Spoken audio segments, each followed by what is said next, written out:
Welcome to EPG Pathshala. Today we are going to discuss on nuclear energy by nuclear fusion process. Nuclear fusion is the reverse of nuclear fission. In this process, the light nuclei are combined to form the heavy nuclei with the production of huge amount of energy.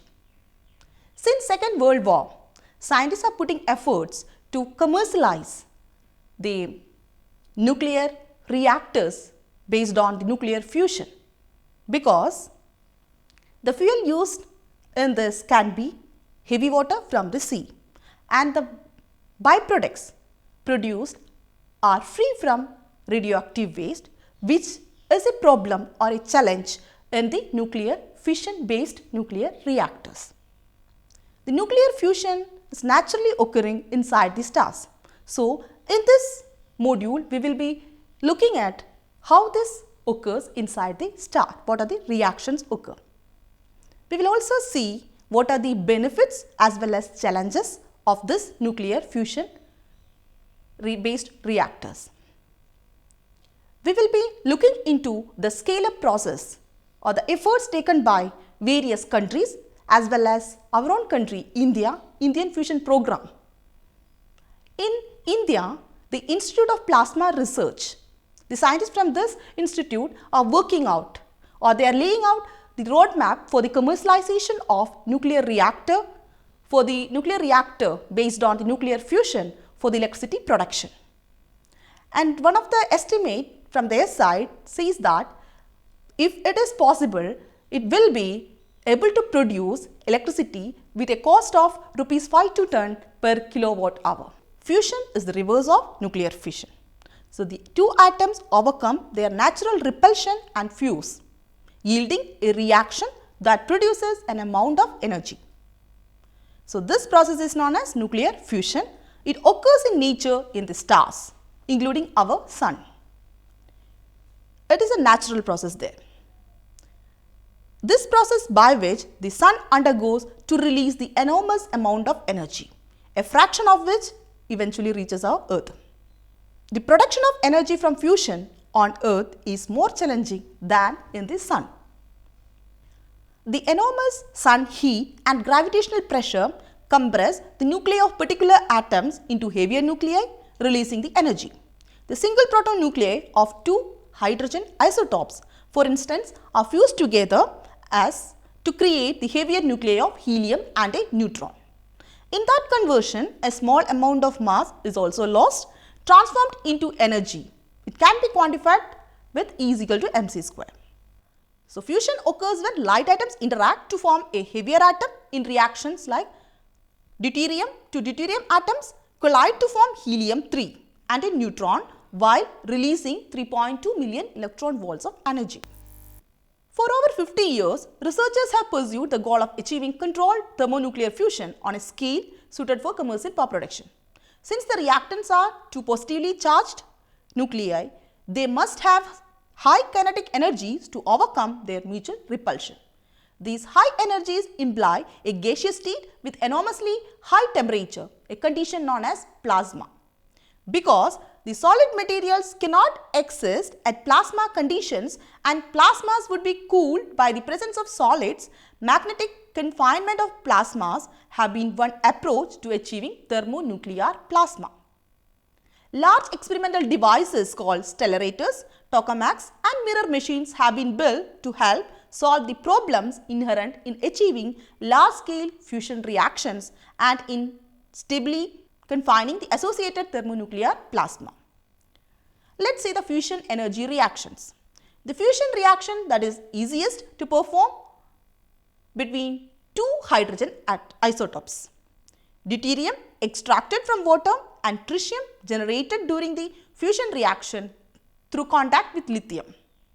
When deuterium and tritium nuclei fuse, they form a helium nucleus, a neutron and lot of energy. The fusion reactions are as deuterium plus tritium produces helium-4, neutron and 17.6 million electron volt.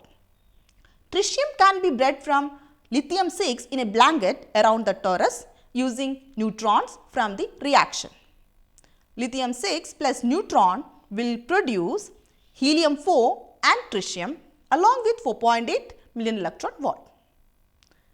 Deuterium is relatively abundant in seawater and can be harnessed for this fusion reactions. Two nuclei of hydrogen atom can fuse together. Both nuclei are positively charged and therefore repulsion can occur. Only if they are moving very fast, when they collide, will they smash together, fuse and thereby release the energy. So, the moving should be very fast between these two nuclei. Let's see the nuclear fusion reaction occur in the stars. In the surrounding atmosphere of the star, found huge amount of hydrogen and helium nuclei. The fusion of nuclei in a star starting from its initial hydrogen and helium and provides energy and synthesizes new nuclei as byproduct of fusion process. The main energy producer in the sun is the fusion of hydrogen to form helium, which occurs at a solar core temperature of 15 million Kelvin. The net result is a fusion among the 4 protons into 1 alpha particle with the release of 2 positrons, 2 neutrinos and an enormous amount of energy. Several chain reactions are continuously going on and depending on the mass of the star. For the stars having a size equal or smaller to Sun, the proton-proton chain reactions are dominated. In heavier stars, the CNO cycle is more prominent and you can see in this figure the proton-proton chain reactions in the stars. Now, we will see what are the requirements for nuclear fusion reactions. For the optimum and better perform of nuclear fusion reaction, the requirements are the optimum and very high temperature, as I told you, to separate the electron from the nucleus, approaching this beating electrostatic repulsion forces. The gaseous mass consisting of electrons and free atoms is called highly ionized plasma. So, plasma condition should be there. Confinement to keep the plasma at an elevated temperature for the minimum time required is also needed. Sufficient plasma density to which cores are close to each other and can generate the nuclear fusion reactions. Coming to the confinement of nuclear fusion reactions. The use of conventional landfills for nuclear fusion reactors is not possible due to high temperatures of the plasma.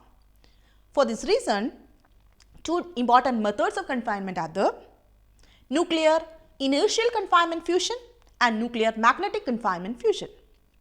Nuclear inertial confinement fusion consists of creating such a dense medium particles that do not have a chance to escape without hitting each other. A small sphere composed of deuterium and tritium is hit by a laser beam, causing thus their implosion. Then it becomes denser and explodes under the effect of nuclear fusion reaction. So, this is ICF or inertial confinement fusion. Nuclear magnetic confinement fusion, in this process, electrically charged plasma particles are trapped and confined through the action of a magnetic field space. The most developed device has a toroidal shape and it is called tokamak. What are the fuels used for nuclear fusion reactions? We have already seen the light nuclei, mainly deuterium and tritium are used. Deuterium is stable isotope consisting of a proton and neutron. They endure in the water. 1 atom per 6,500 atoms of hydrogen, you will be having this deuterium.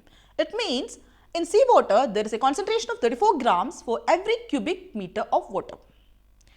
The energy content of deuterium is so high that the energy of deuterium can get a liter of seawater and it is equivalent to the energy can get 250 liters of oil. So that nuclear fusion is an inexhaustible source of energy because on earth 3/4 part is covered by the ocean. The other element used in nuclear fusion is tritium, the radioactive isotope of hydrogen. It is composed of 1 proton and 2 neutron by beta emission decay. The tritium is limited in nature. It can be generated by neutron capture reactions with the isotopes of lithium. While lithium is an abundant material in the earth crust and in the seawater. Now see what are the global efforts taken.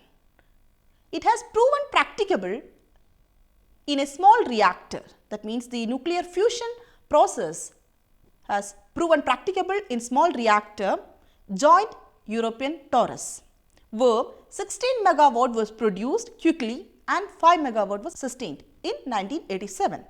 This work is now being scaled up globally with the International Thermonuclear Experimental Reactor ITER, which is being installed in France. Let's see about this ITER project. International Thermonuclear Experimental Reactor project underway in France, contributing 10% of the hardware subsystems needed to build it. The multi-million euro project is known as ITER or the Way in Latin. The aim is to produce energy for nuclear reactions like those that of the sun. The project will be based or focused in France, follows years of talks between the countries like South Korea, Russia, China, European Union, US, India and Japan. The proposed ITER reactor is shaped like a donut. A Russian conceived design referred to as a tokamak deuterium and tritium isotopes of hydrogen are fed into the reactor and heated to 100 million Celsius. A powerful magnetic field holds hot plasma or gas away from the walls and squeezes to initiate fusion. ITER hopes to do this in bursts of 500 seconds. A commercial reactor would have to run for prolonged periods. In this commercial reactor, energetic neutrons are absorbed in a surrounding blanket to drive steam turbine system. So, you can see in this figure, the deuterium tritium fuel mixture is injected, which is denoted by the number 1, into a chamber, that is a system of confinement. It goes into plasma state and burns, that is the denoted by number 2. In doing so, the reactor produces ash and energy in the form of fast particles or radiance, denoted in the there in number 3. The energy produced in the form of charged particles and radiance is absorbed in a special component, the first wall, which as its name illustrates the first material element encountered by the plasma. The energy which appears in the form of kinetic energy in neutrons is for this part converted into heat in the breeding blanket, that is denoted in the number in the figure as number 4, which is the element beyond the first wall, but nevertheless inside the vacuum chamber. The vacuum chamber itself is the component enclosing the area where the fusion reaction takes place. The first wall, blanket and vacuum chamber are obviously cooled down by a heat extraction system. The heat is used to produce steam and supply a conventional turbine and alternator electricity producing system, which is denoted by number 5. So, this is ITR project as well as the reactor design. So, you can see the Indian fusion program. So, from 1986 to 2050. So, 1986 Aditya Tokamak, then it moved to steady state physics and related technologies in 2004. Then we thought of participating in ITER in 2005, fusion test reactor proposed in 2022, and the technologies, reactor, process, components, materials, the qualification test or the demonstration is proposed in 2030, and finally our plan to have a fusion power reactor in 2050. Some of the estimates says that the power generated through fusion will be about 70 gigawatt electrons by 2100. The Gujarat-based Institute for Plasma Research has been at the forefront of researching application of nuclear fusion for power generation in India. Starting with, I told you, the Aditya Tokamak that it developed and has been operating since 1980s. It recently completed building its successor, that is a steady state superconducting tokamak, that is SST-1, as I told you, in 2004. In addition, India is also a partner member in the ambitious ITER project, which is underway in France. So, this figure is the components of a fusion reactor. The scale up of the fusion process to the commercial range. So, if the ITER or the ITER, if the ITER will be a success, a significant fusion potential will soon be realized. This uses magnetic confinement approach in a device distinguished as tokamak, and I have already told you the details of this design. So, the ITER will use magnetic confinement approach in a device distinguished as tokamak, where the fuels are introduced into and confined in a vacuum chamber and heated to temperature exceeding 1000 million degrees. Under those conditions, the fusion fuels convert a gas-like form of electrically charged matter known as plasma. This will test the capacity of magnetic confinement to keep the plasma in place at very high density and temperature for a long enough time for the reaction to take place. They started to construct ITER in 2009 to produce 500 megawatt of thermal energy by 2025. Their principal goal: to recognize strategies for addressing several safety issues, scientific and technical problems that engineers will have to overcome to make fusion viable as a large-scale energy provider. Coming to its benefits, this energy, whether it is safe or not. Several studies have examined the possible consequence of fusion energy on the environment and at the potential risk associated with operating large-scale fusion power plants. The results show that fusion can be very safe and sustainable energy source. Fusion has excellent basic safety qualities, among which absence of chain reaction and no generation of long-lived extremely radiotoxic products. The worst possible accident would not be capable of breaching the confinement barriers. Even when a hypothesis is made, those confinement barriers be breached, any accidental radioactive discharge from a fusion power station, in this case, cannot attain the level that would necessitate the evacuation of the local population. The inherent safety aspects of a fusion reactor are due to the very low fuel inventory in the reactor while operation and to the rapid cooling that extinguishes the fusion reactions should a malfunction happen. Of the fuels, lithium and deuterium are not radioactive. However, tritium is radioactive with a short life of 12.6 years. As tritium is generated and used inside the reactor, no transport of radioactive fuel is required. At the end of fusion power stations' working life, the radiotoxicity in the reactor chamber and additional structural and waste substances will decay quickly. In less than 100 years, the residual activity of these materials would be less than radiotoxicity found in the debris from a traditional coal-fired power station. So, fusion power will not burden society with a long-term toxic waste issue. Similarly, sustainability. Fusion power does not generate any greenhouse gases or other atmospheric pollutants during operation. It offers a route to large-scale baseload energy production with no adverse impact on the climate. The fuel consumption in a fusion power station is very small.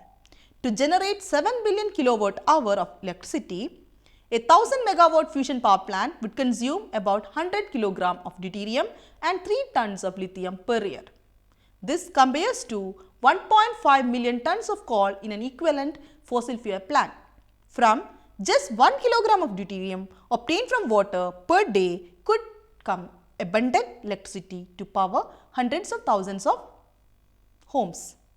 Fusion offers a virtually unlimited fuel supply with a fuel found in all parts of the earth and no adverse climate change issues. So, the benefits of this technology are: there are no waste production, no greenhouse gases. For a given amount of fuel, the energy released during fusion is around 1 million tons, more than that released in conventional chemical combustion process. Unlimited fuel is available, simple to control, reduce the carbon emission and also makes an impact on the long-term Indian energy scenario.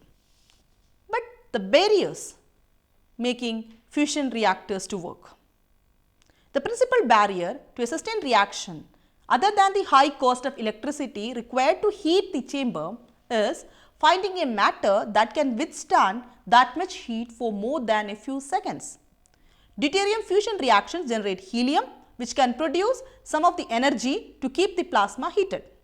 But the primary source of energy to be derived from the reaction comes from neutrons, which are also generated in the fusion reaction. The fast flying neutrons will hit through the reactor chamber wall into a blanket-like material surrounding the reactor. keeping their energy as heat that can then be utilized to produce power. It will not only neutrons deposit energy in the blanket material, but their impact will turn atoms into the wall and blanket into active forms. The materials will be needed that can extract heat efficiently while surviving the neutron-induced structural weakening for extended periods of time. Methods also will be required for confining the radioactivity induced by neutrons as well as preventing releases of radioactive tritium fuel. The synergy of the plasma with reactor material will generate radioactive dust that needs to be eliminated. Building full-scale fusion generating facilities will need engineering advancements to face challenges. For example, better superconducting magnets and advanced vacuum systems. European Union and Japan are creating International Fusion Materials Irradiation Facility, where possible materials for fusion plant purposes will be produced and tested. Robotic methods for maintenance and repair will also have to be updated. These engineering challenges are significant, and fusion provides many advantages beyond the prospect of its almost limitless supply of fuel. So, the disadvantages are energy input versus energy output, because the extremely high levels of heat are necessary, expensive construction costs, and little understanding about the process, because this process is very new form of energy and only way it would be truly usable on a large scale production is if cold fusion was perfected. So, to summarize, we have studied about nuclear fusion. This process is combination of lighter nuclei produce heavier one with the production of energy. This is occurring naturally in the stars. In our sun, the energy production is mainly by this process, and the principle behind this is proton-proton interaction. We have seen what are the requirement for the nuclear power fusion power plant, and in that plasma condition is must, and the confinement. In confinement we have seen the nuclear inertial confinement fusion and nuclear magnetic confinement fusion. We have seen what are the different fuel used in the can be used in the nuclear fusion power plant. What are they? Deuterium, tritium and lithium. Since the deuterium is in huge quantity available in the ocean, it can be a very good fuel for the nuclear fusion plant. And also we have seen the global efforts towards this process. We have seen the ITER project, which is to be commercialized, and India is a part of that. We have seen the Indian fusion program, and we have seen that IPR, the Institute of Plasma Research, are working on the different commercial aspects for the production of electricity from the nuclear fusion power plant. We have also studied about the benefits, advantages of nuclear power plant or the nuclear energy by the nuclear fusion process. What are they? This is considered to be a safe because it does not produce any waste, it does not produce any greenhouse gases, so it is more or less sustainable. The barriers in the nuclear fusion technology are the cost factor is the major one, the installation as well as the maintenance cost, and as well as the matter in which this high heat can be absorbed, that is the plasma condition is also major barrier in this technology. Thank you.